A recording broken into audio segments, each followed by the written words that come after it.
All right, 44. It says find the slope between each pair of points. So what we got to do here is do slope formula. You guys remember what slope formula is? Yes. Yeah? Okay, so y sub 2 minus y sub 1. So basically, your slope is going to be equivalent to the difference of the y's, okay, divided by the difference of the x's. Now, the only thing that I really need you guys to make sure that you remember is that this has to be one ordered pair, and then this has to be, you have to keep the ordered pairs stacked on top of each other. Okay, so like the 6 and the 4 need to be stacked on top of each other. And so that's basically how you do this. So sometimes this helps people too if they just write x and y. So watch, I'm going to take that 4, and that'll be my y sub 2, and this will be my y sub 1, okay? So 4 minus my y sub 1, which is 4, divided by negative 3 minus 6. Okay, look, I already know what my answer is because you guys see how the 4 minus 4 is going to be 0? Okay, so 0 divided by any number is just going to be 0. So then this slope, I'd say m equals 0. Done. Okay, let's do the next one. So x, this is y. X, this is y. This is my y sub 2. This is y sub 1. So 5 minus a negative. Now this is where it gets a little bit tricky. Negative 1 means that we have to go minus a negative 1, like this. Okay, then I've got 3 minus a negative 6. And so again, we see that we've got the sleepy guy, so we wake him up, so that becomes positive. So we have 6 divided by, this is 9. The last thing I would do is just simplify. So we could divide the top and the bottom by 3, and we end up with 2/3. So our slope equals 2/3. Okay? Now the next part isn't going to be as easy because we're dealing with some fractions, but still the same kind of story, okay? Let's just set it up first, and then we'll go from there. So I've got 2 minus a negative 4, looks like that, and then I've got this negative 9/8 minus 1/8. Okay, let's simplify the top. Got the double negative, so that's going to become a positive. That's 6. And then down here, we're actually lucky because both of those denominators are the same, so we're just going to combine this fraction. So negative 9 and minus 1, that's going to be a party. So that'll be a negative 10 divided by 8. Okay? This is what's called a complex fraction, and the easiest way to deal with the complex fraction, I think, is, well, just rewrite it to where this line right here is just the division symbol. So another way of rewriting this is just 6 divided by negative 10 over 8. Now it doesn't look so bad. Okay? Remember, math is just about changing the way something looks in order for you to be able to use it or manipulate it. Okay? So we're going to use that technique of multiplying by the reciprocal. So we leave the first one exactly the same. 6 is the same, but I'm going to multiply by its reciprocal, which is still going to be negative. Okay? Reciprocal doesn't mean you take the opposite, but then we change the 8 to be up top and the 10 to be down below. And so what we're dealing with is just 6 times negative 8 divided by 1 times 10. And so 6 times negative 8 will be negative 48. And then that'll be 10. And then 10 divided by anything is just moving the decimal over. So this is negative 4.8.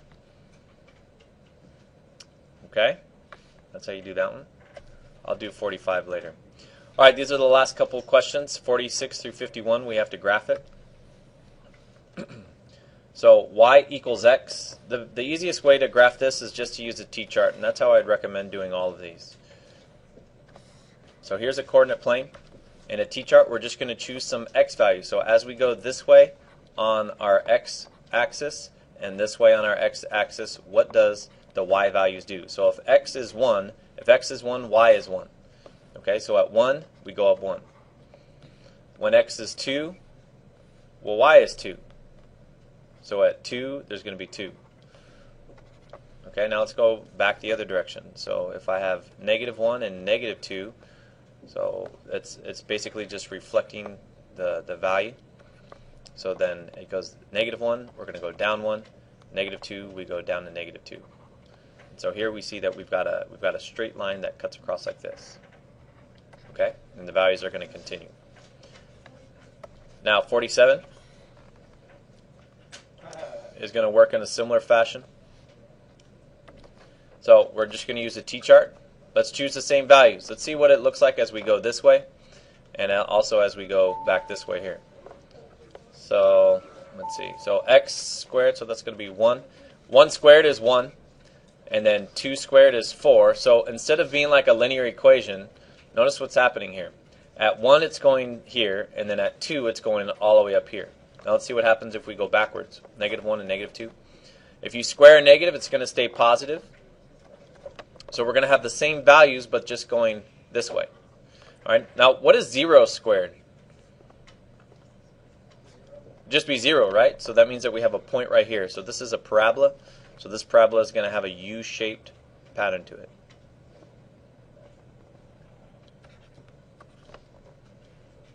Okay. Next, we have a cube function. Again, I'm going to just use a t-chart. Let's choose some values. 2, 0, -1, -2. 1 cubed is 1. 2 cubed is 8. 0 cubed is 0. -1 cubed, that means that's -1 times -1 times -1. That's going to end up being -1. Is -1. -2 cubed is just going to be -8. So this one almost looks like a parabola, but the second part is going to be flipped down.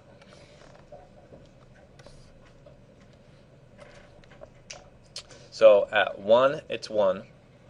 At 2, it's 8. At 0, it's 0. At -1, it's -1. And then at 2, it's all the way down at 8. Okay? So this one has this type of notion, this type of, here we go. Okay, so that's a cube function. A couple more graphs. We've got one that's a radical. Now, what kind of numbers can we take the square root of? Like, can we take the square root of 2? Well, we can, but it'll give us a decimal. But numbers that actually work out best are numbers like 0, 1, 4, and 9. Okay, these are all values that help us out because we can take the square root of those. So square root of 0 is 0, square root of 1 is 1, square root of 4 is 2, and the square root of 9 is 3. So these are the ordered pairs that we're going to be plotting in order to graph this one. I'm going to move this one over here. Okay, so at 0 it's 0, then at 1 it's 1, then at 4 it's up 2, then 9 it's up at 3. So can we do a negative? Well, we can't take the square root of a negative because that is imaginary. Okay, and we're not dealing with these types of numbers yet. So it stops right here at where it's 0, and it'll just continue to look like this. Okay, so that's called a radical function.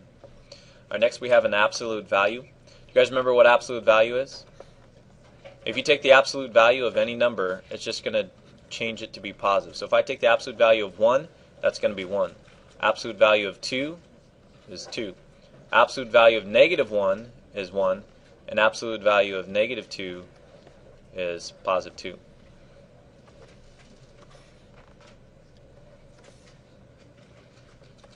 So this one at 1 it's 1. At -1 it's positive 1. So it's going to look kind of like a parabola, except it's going to have no curve. Okay, because at 2 it was all the way up at 4 for the parabola. Here it's just going to be linear on either side.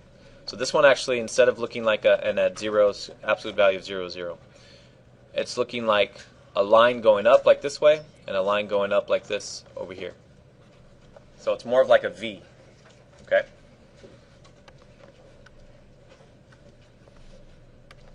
Alright, last one, 51.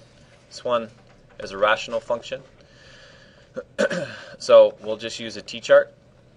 And there's something here that we have to exclude, a number that we have to exclude because we can't have 0 in the denominator. So right away, 0 is going to be a problem. So we'll say it's undefined here. So when we draw our coordinate plane, we know there's going to be this invisible zero dotted line asymptote that we can't cross. Okay, so we're going to see what it looks like over here, and we're going to see what it looks like on this side. Okay, so if we put in a 1, 1 over 1, that's just going to be 1. So at 1, it's 1. And then if we do 2, that'll be 1/2. So at 2, it's 1/2, which is down here. And then 3, we would see that that's 1/3. So this thing is starting to get smaller and smaller and smaller. Now, if we put fractions, that's going to just make it go higher and higher and higher. So this thing is going to have, here, let me do a different color. It's going to have like this weird looking parabola, like vert ramp look on this side. Okay, now let's see what it looks like on this side over here. So if we choose some negative values, let's try -1. -1 will be -1. So at -1, it'll be -1 down here. And then at -2 will be -1/2. So this one's going to have like a similar look. At 3, it'll be -1/3. Okay, and then if we did fractions, then it'll just be going up. So this one's going to look kind of like this. It's going to come around, and it's going to ride this line right here. Okay, so that's what that last one looks like. So there's your final review.